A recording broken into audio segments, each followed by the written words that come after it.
ค่ะทุกคนเรามาถ่ายบัตรนะคะนี่ค่ะบัตรของเรานะคะเดี๋ยวมาดูเราจะกินนิ้วให้ดูค่ะ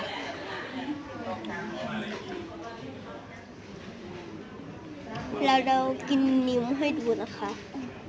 ขอโชว์บัตรนิดนึงนะคะ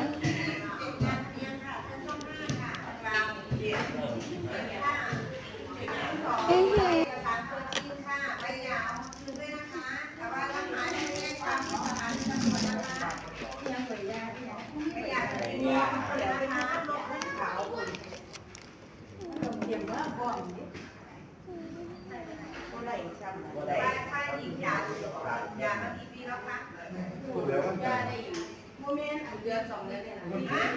ได้เป็นเดือนเปล่าเดือน2 เดือนนี่นะคะต้องอย่าเกิน310 วันนะคะ